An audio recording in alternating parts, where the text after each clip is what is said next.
Bom, nós temos falado bastante aqui no Jornal da Record News a respeito de questões relacionadas ao combate à corrupção. Do outro lado da corrupção está a ética, a maneira das pessoas serem, né? A maneira pelas quais, então, o nosso país deve se organizar. Mas a questão é o seguinte, aonde deve começar a ética? Nesses grandes escândalos que a gente comenta aqui todo dia? Ou será que poderia começar, por exemplo, na nossa casa? Essa pergunta eu vou fazer aqui para o jornalista Milton Jung, né, que está lançando o livro, que aqui é Proibido Calar. É o mais novo livro do Milton Jung e ele está conosco aqui gentilmente. O Milton é o âncora do jornal da CBN. Milton, obrigado pela gentileza. Muito obrigado, Heródoto. Obrigado. Milton, o que é que te inspirou a escrever um livro no qual você fala de ética de uma maneira simples, de uma maneira fácil, tomando como personagem seus filhos? Porque a ideia é que nós, pais, mães, educadores, precisamos falar sobre ética e cidadania com os nossos filhos. Por quê?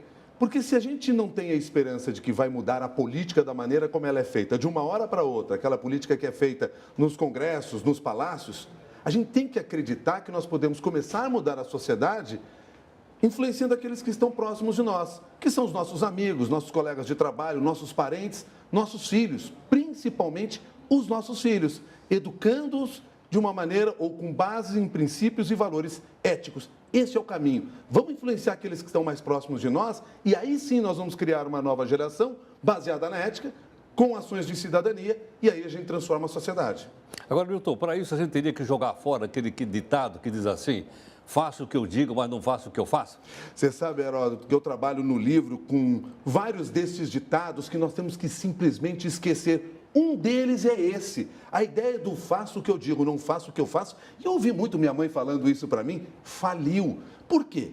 Os jovens, as crianças hoje, estão observando o que você faz. Então não adianta você dizer para ele, respeite seu colega. E aí em casa você chega, você não respeita a sua mulher, você não respeita a funcionária da sua casa. No trânsito, você não respeita as outras pessoas. Ele está olhando você. Sorria, você está sendo filmado. E mais alto do que as suas palavras, falam os seus atos. E nós temos que estar atento nisso. Então, pais, mães, não adianta só falar não. Claro que a fala é importante, a palavra é fundamental. Agora, você tem que agir de maneira ética também, porque senão ele não vai entender o seu recado. Agora, Milton, quando a gente fala de corrupção, você fala de manhã todos os dias lá na CBN, nós falamos aqui à noite no jornal, a gente geralmente lembra os grandes casos de corrupção do Brasil, Petrolão, Mensalão, etc, etc.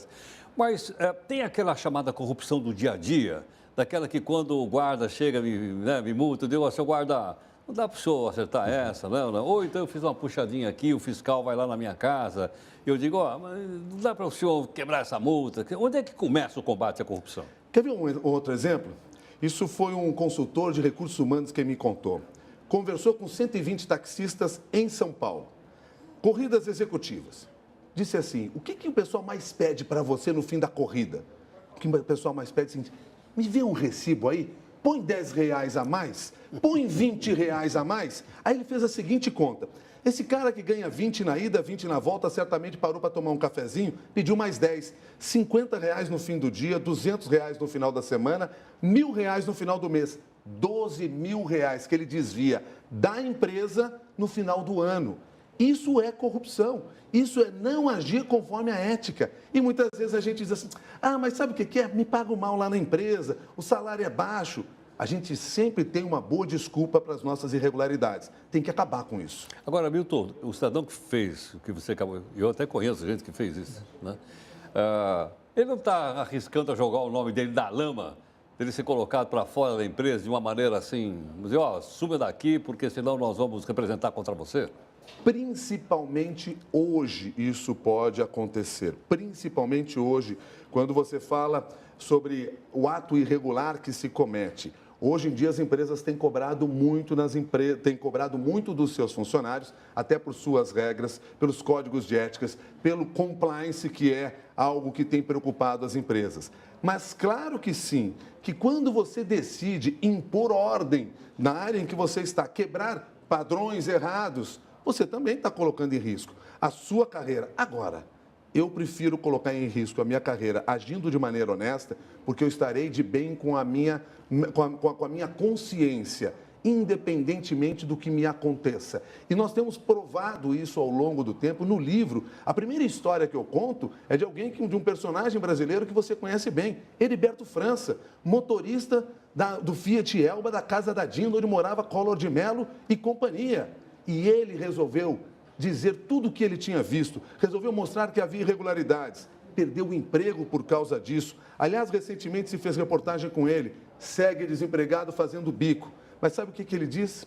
Mas eu me sinto feliz com o ato que eu tomei lá no início da minha vida, quando eu virei personagem dessa história do Brasil. Eu prefiro ser personagem da história do Brasil desempregado, mas considerado um cidadão honesto, do que ser considerado um crápula e personagem desse Brasil. E de crápulas nós estamos cheios aí nessa história recente. Agora, Milton, vamos sair do ambiente familiar, né? Passamos por um ambiente fora da família, falamos da empresa. E na escola, como é que a gente poderia ensinar de uma maneira fácil, de uma maneira simples, né? Para que qualquer um de nós que não estudou filosofia, que não lê grandes tratados, seria capaz de compartilhar isso? Aí eu até faço questão de lembrar uma coisa também, Heródoto, antes de chegar dentro da sala de aula. Nós, pais, mães e educadores, temos que levar em consideração o seguinte: a responsabilidade de educar os nossos filhos é nossa. Nós não devemos terceirizar. Por que eu digo isso? Porque é muito comum eu querer que o professor, na sala de aula, resolva os problemas que eu não resolvo dentro da minha casa. E o pobre do professor já tem um monte de coisas para resolver lá dentro. Aí eu quero que ele ensine ética para ele. Eu tenho que assumir essa responsabilidade. Mas, claro, se eu tiver possibilidade de ter meu filho numa escola que tem um projeto pedagógico voltado, por exemplo, para a questão da cidadania, muito importante. Então, sim, na sala de aula, na relação com os colegas, mostrar qual é o comportamento que você deve ter, os cuidados que você deve atuar. Por exemplo, eu até brinco no livro eu tenho 8 cenas comuns e 8 dicas para cada uma dessas cenas. Na sala de aula, colar não é legal. E a gente sabe que muitas vezes esse é um artifício, mas não é legal. Eu acreditar que quem cola não sai da escola. Pois é mais um lugar comum que a gente tem que tirar da nossa frente.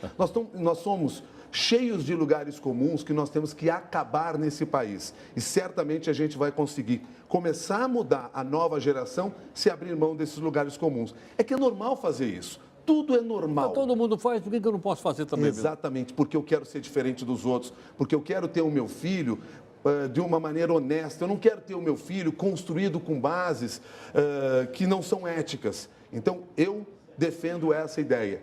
Não é perda de tempo. Esses tempos atrás, uma mãe me falou, depois do lançamento do livro, o seguinte: mas eu fico preocupada assim, às vezes eu fico passando essas regras, mas eu não quero que meu filho seja o trouxa da sala de aula. Eu digo, mas quem é o trouxa na sala de aula?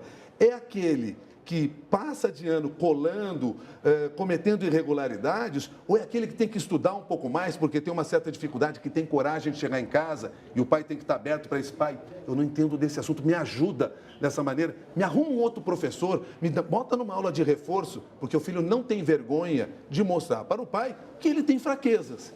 E isso é importante também, quando você fala do exemplo que os pais têm que dar. Porque nós somos de uma geração que os pais tinham que ser o super-herói, resolviam tudo. Se nós somos super-heróis, quando o filho olha para você e diz assim, eu não vou levar problema para ele não, porque o que ele vai achar? Vai achar que eu sou um fracote? Mas se a gente mostra para ele que nós também temos vacilos, no dia a dia do trabalho, nós erramos, cometemos erros, mas temos a coragem de assumir esse erro, somos resilientes diante de dificuldades, o teu filho também vai agir dessa maneira. Se ele encontrou uma dificuldade na sala de aula, ele vai recorrer aos caminhos éticos, aos caminhos que estão ligados à cidadania, e não à cola ou um subterfúgio qualquer, como, por exemplo, procurar, agora não mais isso existe, procurar a prova do mimeógrafo que estava lá na sala, até porque o mimeógrafo acabou. Esse é do meu tempo, não é do seu. Do nosso tempo. Milton, muito obrigado pela gentileza, muito grato. Então, mais informações vai estar no seu livro aqui no É Proibido Calar. Milton, muito obrigado. Eu que te agradeço por essa oportunidade. Obrigado. Muito obrigado, Heródoto. Um prazer falar com você. Obrigado. Bom, aqui conosco, então, o jornalista Milton Jung, jornalista da CBN, ele é o âncora do Jornal da Manhã da CBN, lançando o livro É Proibido Calar. Logicamente, o Milton deu só um highlight. Highlight é bom, é só um resumo, né? Dos pontos principais do livro, né? Os demais você pode encontrar aqui. Aliás, tem aqui a introdução do Mário Sérgio Cortella, que é outra pessoa também bastante querida de todos nós, né? Respeitabilíssimo, como prefaciador do livro.